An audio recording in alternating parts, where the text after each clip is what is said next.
শহীদুল ইসলাম অধ্যক্ষ জানালাকি এনএস কামিল মাদ্রাসা দেশনাবাদী হুজুর, তিনি আমাদের যে বলিষ্ঠ নেতৃত্ব দিয়ে যাচ্ছেন এবং নির্দেশনা দিচ্ছেন, আমরা মনে করি যে এর মাধ্যমে যে রাসূল পাক সাল্লাল্লাহু আলাইহি ওয়াসাল্লামের আদর্শে অবস্থিত পথে আল্লাহ সন্তুষ্টি অর্জন করাই হলো এই প্রতিষ্ঠানের একমাত্র লক্ষ্য এবং উদ্দেশ্য।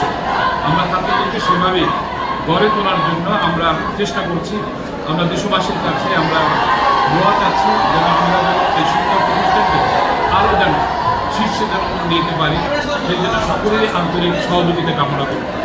এবং বিশেষ করে আমাদের স্থানীয় প্রশাসন, বিশেষ করে জালকাঠির সম্মানিত জেলা প্রশাসক মহোদয়, এই প্রতিষ্ঠানের প্রতি তার অনেক দুর্বলতা রয়েছে এবং ভালোবাসা রয়েছে, এবং পরিচিকর মহোদয় সহ সরকারি, স্থানীয় সরকারি এবং বেসরকারি সকল সংস্থাগুলোই আমাদের এই প্রতিষ্ঠানের প্রতি তাদের নেক নজর রয়েছে।